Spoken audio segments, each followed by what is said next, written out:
you all hear me? Good morning, everybody. I'm taking this opportunity to talk on loneliness and the importance of human connections. A pretty heavy topic, isn't it?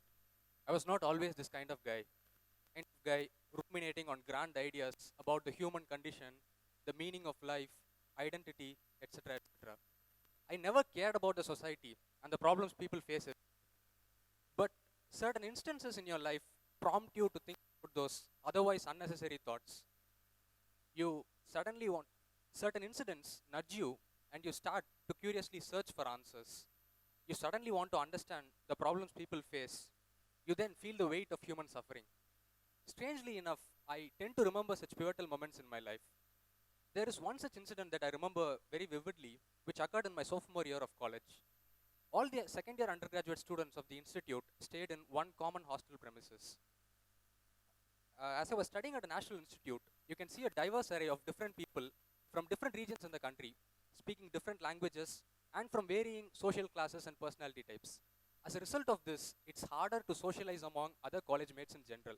You can count this as my observation. On fine evening in the sophomore year, all my classes get over, and I return back to my hostel.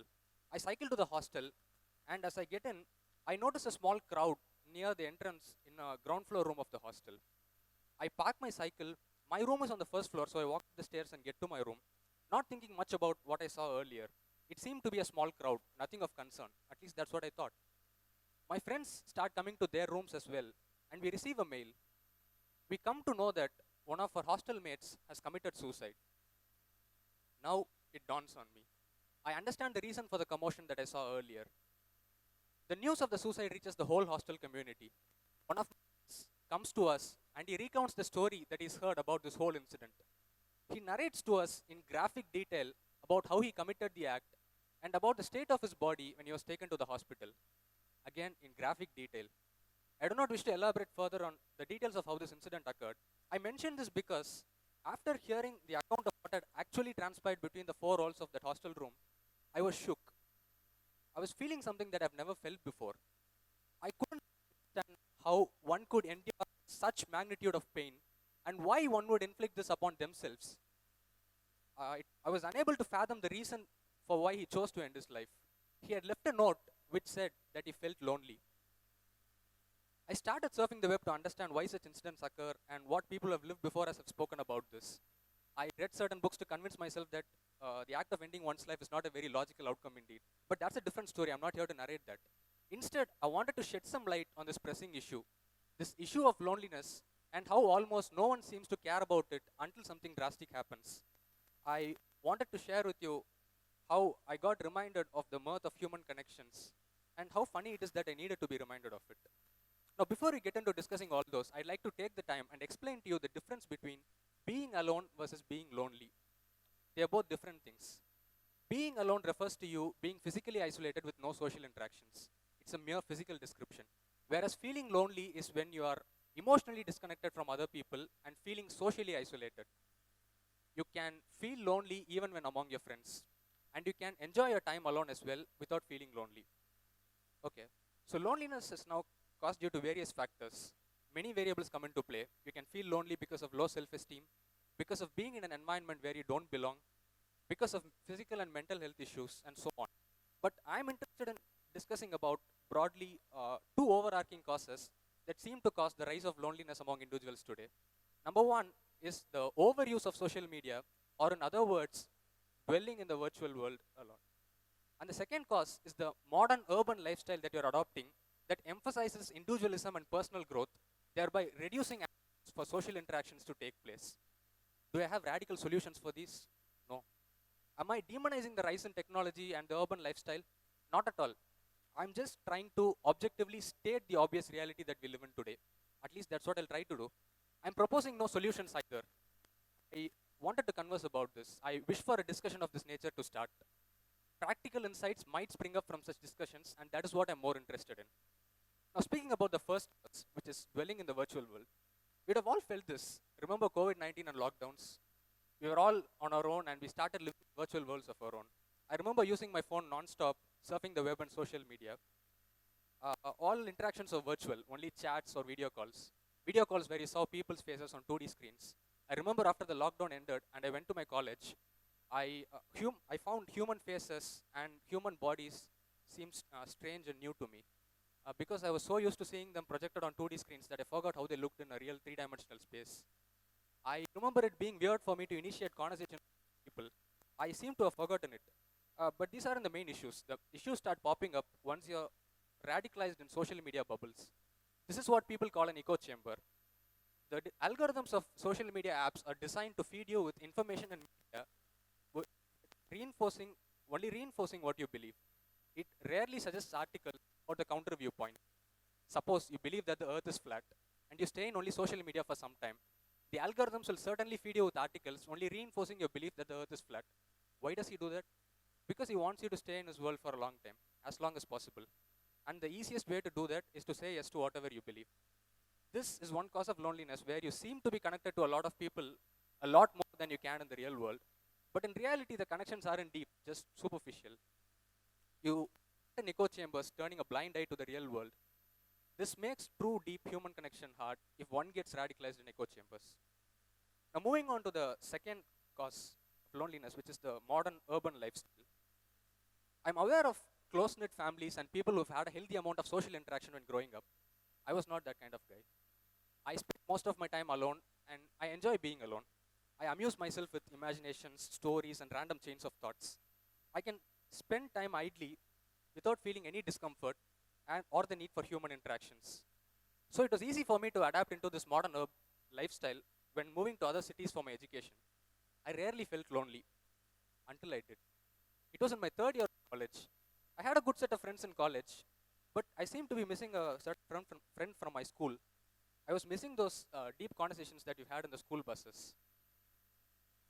We weren't on bad terms. It was just that there was little to no circumstances when we could interact. But once I paid heed to how I felt about this, I proactively called him and we spoke. We rebuilt our conversations. He might probably cringe at the mention of him in the speech, but or feel good, I don't know. Nevertheless, I said this to emphasize two things. One is that the more practical modern world rewards only individual growth and professional connections. It doesn't give 2 cents about the rich human experience of bonding with people we love. It is left to the poets, artists, and filmmakers to explore and portray these things that can't be quantified and possess no real material value. And the second thing is, you need to actively seek such experiences. You have to make that phone call. What can possibly go wrong? It will only go wrong if I don't make it. People, spending time with people you love, friends, family, and partners is an active task. At least that's how people like me perceive it. People who have grown up enjoying solitude. We tend to view social interactions as something on which energy and time needs to be spent. Therefore, I just wanted to say that for people like me, spending the time and energy is totally worth it. It enriches you in ways you can't possibly quantify, but you definitely feel it. Now that I've spoken about the causes that I wanted to discuss, uh, what do we do about this? Is there some solution? What are the takeaways? How do I wrap this up and conclude this? This is the most frightening part of the talk for me. I'm a 20-year-old kid. I know only so much. This is a demanding task for me. See, firstly, this problem can't be quantified. How lonely are you feeling today on a scale of 1 to 100? Somewhere around 50 and 60, say 55. So here's a solution for people who are feeling lonely in the range of 40 and 60. It doesn't work this way. See, if a tap is broken, that's a problem you can quantify. You open the tap and water comes out, the tap is all right. You open the tap and the water doesn't come out, or when the tap is closed, the water is leaking, the tap is faulty, broken. The same way, you can't quantify loneliness, it's a feeling. So you can propose no solutions because the problem isn't defined yet.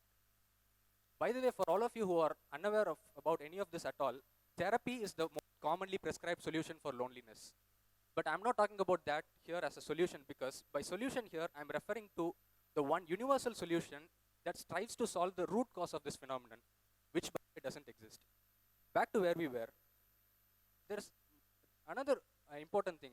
The things that you discussed so far as the causes for loneliness are not quote unquote problems.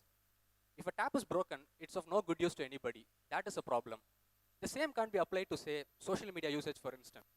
Social can be put to good use. It's unwise to say quit social media. Similarly, urban lifestyle is empowering to many individuals and leading to the growth of nations. Which brings me to say that these are not problems. Problems have solutions. What you're discussing about is dilemma. The best thing you can do about a dilemma is be aware of it. You explain and explore it. To propose a solution to a dilemma is to lie. I've made a big mess now. How do I untangle all this, clean this up, and conclude?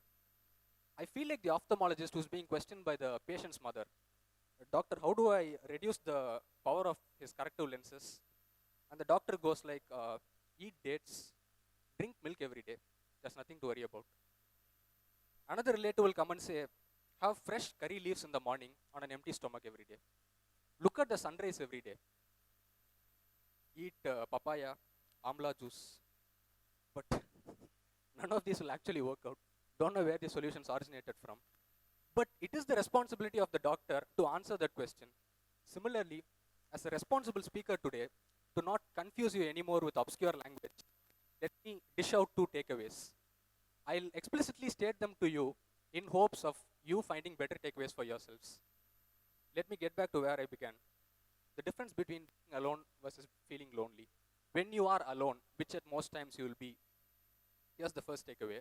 Learn to enjoy solitude. I'm not speaking about actively engaging in tasks like reading books or writing to enrich your time alone.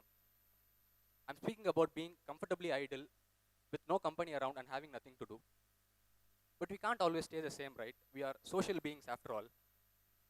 And in order to prevent ourselves from feeling lonely, here, second takeaway, give equal importance to the humans in your life as you do to the material wealth and personal growth. Human connections are indeed one of its kind. It sounds corny, but we live in times where we need to remind ourselves of it. With these fresh, unheard takeaways, let me end my speech. I'll curiously wait to see if things improve. Thank you. Signing off.